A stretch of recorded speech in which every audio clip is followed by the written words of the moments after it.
साल 1990 के पहले हमें कोई भी आइडिया नहीं था कि हमारा सोलर सिस्टम दूसरे सोलर सिस्टम के कंपैरिजन में कितना ज़्यादा अलग है, क्योंकि 1990 से पहले हम ना तो अपने सोलर सिस्टम के बारे में ज़्यादा जानते थे और ना ही बाहर मौजूद किसी भी सोलर सिस्टम की हमने खोज की थी। हमारे सोलर सिस्टम के बाहर मौजूद स्टार्स, प्लैनेट्स के बारे में हमें सबसे पहली बार जानकारी मिली थी 1992 में। सब कुछ रेडियो एस्ट्रोनॉमर्स ने दो पहले एक्सोप्लैनेट्स की खोज की थी और फिर उसके बाद जैसे एक्सोप्लैनेट्स की बाढ़ सी आ गई, हम इंसानों ने लगातार कई सारे एक्सोप्लैनेट्स की खोज की। टेक्नोलॉजी में लगातार सुधार होने की वजह से हम इंसानों के पास आज एक से बढ़कर एक ताकतवर टेलीस्कोप है और इन ताकतवर टेलीस्कोप्स की मदद से हम इंसानों ने 1000 से भी ज्यादा एक्सोप्लैनेट्स की खोज कर ली। और ऐसा साइंटिस्ट का मानना है कि हर एक स्टार के पास अपने खुद के कुछ प्लैनेट्स होते हैं। तो आज हम ये बिल्कुल कह सकते हैं कि हम इंसानों ने कई सारे सोलर सिस्टम की खोज की, कई सारे एक्सोप्लैनेट्स की खोज की, लेकिन सबसे अजीब और हैरान कर देने वाली बात यह है कि हम इंसानों ने जितने भी सोलर सिस्टम की खोज की, हमारा सोलर सिस्टम उन सबसे बहुत ही ज्यादा अलग है। आज बात करेंगे कि क्यों हमारा सोलर सिस्टम इतना ज्यादा खास है और ऐसी कौन सी अजीब चीजें जो हमारे सोलर सिस्टम को दूसरे सोलर सिस्टम से इतना ज्यादा अलग बनाती है। अब तक हम इंसान 1000 से ज्यादा सोलर सिस्टम की खोज कर चुके, लेकिन उनमें से एक भी सोलर सिस्टम हमारे सोलर सिस्टम की तरह नहीं है। साल 1775 में ही एस्ट्रोनॉमर्स को थोड़ा बहुत आइडिया हो गया था कि हमारा सोलर सिस्टम कैसे बना रहा, और उस समय के फिलोसोफर इमैनुअल कैंट ने दुनिया के सामने नेबुलर हाइपोथेसिस रखी, जिसमें कहा गया था कि हमारे सोलर सिस्टम में मौजूद सन, प्लैनेट्स,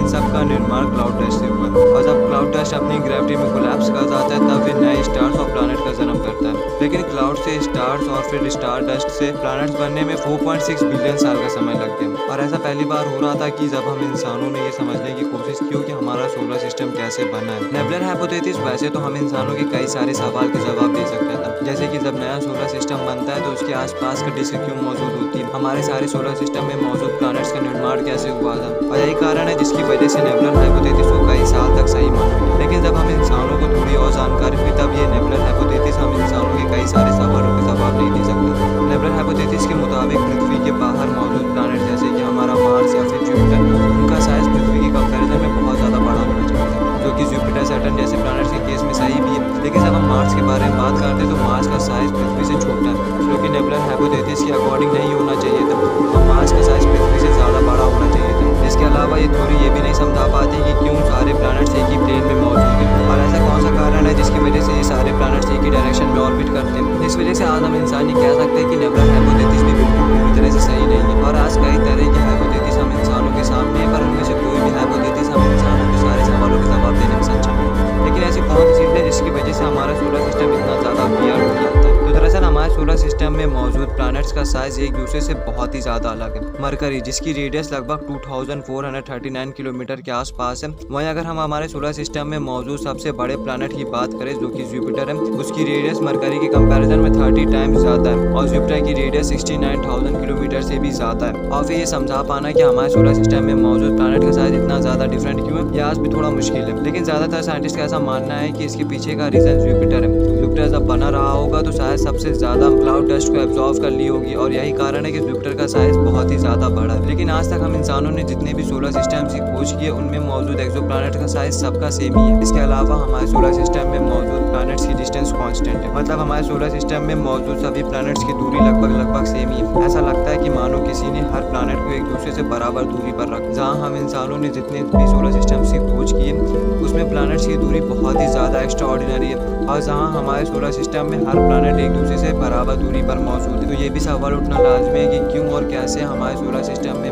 मौजूद प्लैनेट एक दूसरे से इतनी ज़्यादा इवनली डिस्टेंस पर मौजूद है। इसके अलावा एक और एस्पेक्ट ये भी है कि हमारे सोलर सिस्टम में सुपर अर्थ जैसा कोई भी प्लैनेट एग्जिस्ट नहीं करता है। सुपर अर्थ ऐसे प्लैनेट होते हैं जिनका साइज पृथ्वी से बहुत ज़्यादा बड़ा होता है लेकिन नेपच्यून से छोटा होता है। जहाँ हमने दूसरे सोलर सिस्टम में कई तरह के सुपर अर्थ की खोज की, हमारे सोलर सिस्टम में सुपर अर्थ जैसा कोई प्लैनेट क्यों नहीं है, ये भी एक अच्छा सवाल है। फिलहाल तो हम इंसानों के पास ऐसी कोई भी थ्योरी नहीं है जो हम इंसानों के सारे सवालों के जवाब दे सकें, लेकिन हमें उम्मीद है कि आने वाले समय के साथ करंट टेक्नोलॉजी की मदद से हम इंसान अपने सोलर सिस्टम को बेहतर तरीके से समझ सकेंगे और हो सकता है कि आने वाले कुछ सालों में हम इंसान अपने सारे सवालों के जवाब भी ढूंढ सकें। उम्मीद करते हैं कि आपको आज का वीडियो जरूर पसंद आया होगा। ऐसे अमेजिंग वीडियोज़ के लिए जुड़े रहिए हमारे साथ, सब्सक्राइब करें हमारे चैनल पर।